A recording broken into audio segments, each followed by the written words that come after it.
Hai anak-anak kelas 7. Hari ini kita akan belajar IPA tentang objek IPA dan pengamatannya.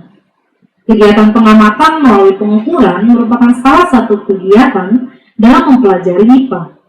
Dalam mempelajari IPA diperlukan berbagai keterampilan proses. IPA merupakan ilmu yang mempelajari alam semesta dan interaksi yang terjadi di dalamnya. IPA terbentuk dari proses penyelidikan yang terjadi terus-menerus. Kamu dapat memahami cara melakukan pengamatan terhadap suatu objek dengan benar melalui materi hari ini. Yuk kita belajar objek IPA dan pengamatannya. Dalam materi objek IPA dan pengamatannya, kita akan belajar dua hal. Yang pertama, penyelidikan IPA yang membutuhkan sikap ilmiah. Yang kedua adalah pengukuran sebagai bagian dari pengamatan. Keterampilan yang harus dimiliki dalam penyelidikan IPA disebut keterampilan proses dalam IPA. Keterampilan proses dalam IPA dibedakan menjadi dua, yaitu keterampilan proses sains dasar dan keterampilan proses sains terintegrasi. Dalam keterampilan proses sains dasar diperlukan 5 keterampilan, yaitu keterampilan mengamati, keterampilan memprediksi, keterampilan mengelompokkan, keterampilan menyimpulkan, dan keterampilan mengomunikasikan. Sementara untuk materi pengukuran sebagai bagian dari pengamatan, kita akan belajar tentang pengukuran, besaran pokok dan besaran turunan, serta besaran skala dan besaran vektor. Apa tujuan daripada materi hari ini? Yang pertama, kalian mampu melakukan pengamatan objek IPA. Yang kedua, mampu mengumpulkan data rasa berbagai makanan melalui proses pengamatan. Yang ketiga, mampu melombakan suatu objek dengan benar. Kita akan masuk pada keterampilan yang pertama, keterampilan mengamati. Ini adalah kemampuan mengamati objek dan fenomena alam dengan panca indera kita.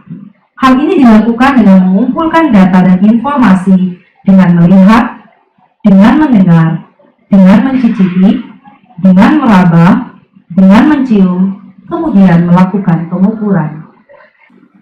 Setelah keterampilan mengamati dengan panca indera kita harus memiliki keterampilan yang kedua, yaitu keterampilan mengelompokkan dan mengklasifikasikan.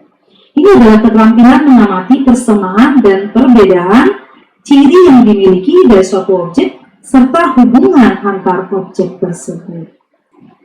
Setelah kalian memiliki kemampuan mengamati dengan panca indera kalian, kemudian mampu mengklasifikasikan atau mengelompokkan, kalian harus memiliki keterampilan yang ketiga, yaitu keterampilan memprediksi.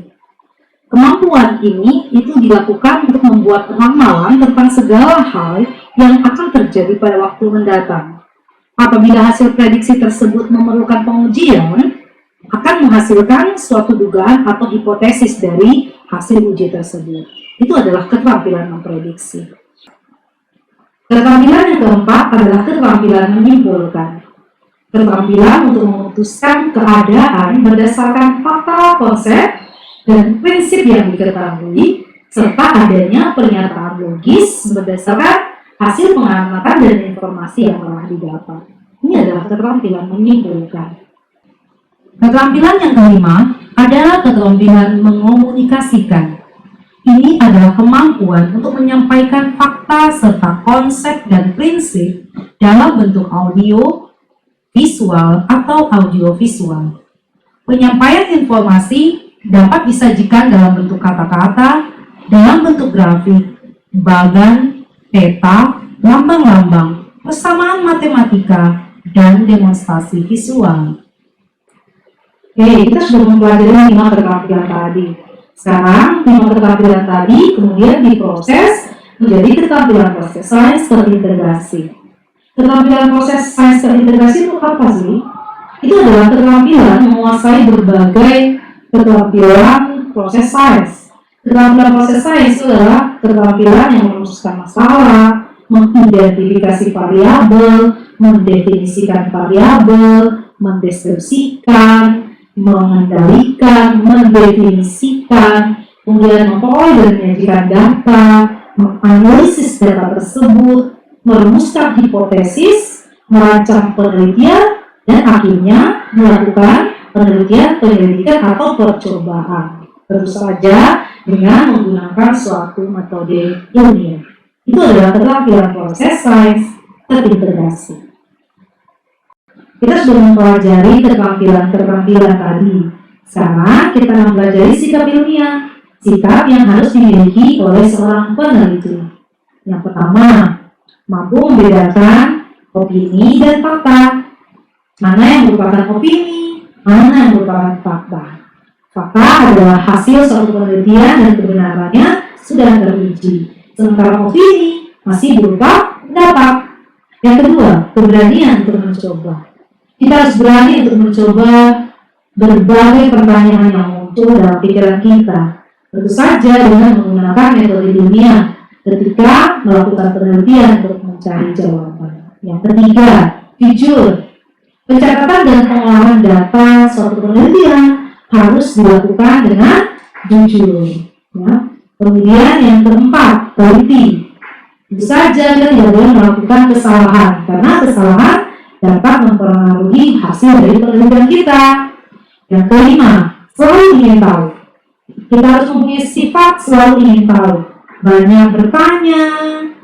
Ya, kemudian keinginan tahu tersebut adalah salah satu dasar ditemukannya konsep, teori, dan hukum dalam bidang sains.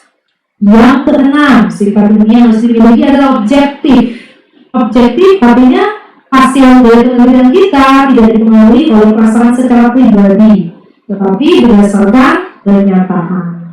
Yang ketujuh, mau bekerja sama. Artinya bahwa seorang peneliti butuh orang lain, jadi harus mampu bekerja sama. Yang kedelapan, terbuka dan fleksibel. Artinya hasil penelitian kita harus dapat diterima oleh semua orang. Kemudian yang ke-9, bertanggung jawab. Nah, peneliti harus bertanggung jawab atas hasil yang dia sudah dapatkan dari penelitian ini. Yang ke-10, kuat dan gigih. Kita tidak boleh mudah atau cepat merasa putus asa. Kalau kita gagal, kita harus berusaha untuk mencari jawaban-jawaban dari kegagalan kita. Dan kemudian kita belajar dari kegagalan tersebut supaya kita bisa sukses. Dan yang ke-11, tentu saja kita harus mensyukuri karunia Tuhan. Alam ini merupakan ciptaan Tuhan, dan kita diberi kesempatan untuk menikmati ciptaan dari Tuhan. Karena itu sebagai seorang peneliti dalam mempelajari sains atau IPA, kita harus memelihara dan melestarikan lingkungan di sekitar kita. Demikian materi hari ini. Ini sudah mengajarkan beberapa hal untuk pertemuan hari ini tentang objek penelitian IPA. Apa yang bisa kalian pelajari melalui materi ini? Kita telah mempelajari berbagai keterampilan dan sikap ilmiah yang diperlukan untuk mempelajari IPA, yang membuat kita dapat mengetahui cara menghubungkan beberapa fakta untuk membuat suatu penafsiran atau kesimpulan. Miss, pelajarilah IPA dengan tekun dan baik. Terima kasih anak-anak buat perhatiannya untuk materi ini. Berikutnya, Isa akan menjelaskan materi yang kedua dari objek IPA dan pengamatannya tentang besaran vektor dan besaran skala, juga melakukan pengukuran. Di dalam materi ini, kalian akan menemukan juga kuis dan soal-soal yang harus kalian jawab berdasarkan semua penjelasan yang telah disampaikan tadi. Terima kasih dan sampai jumpa.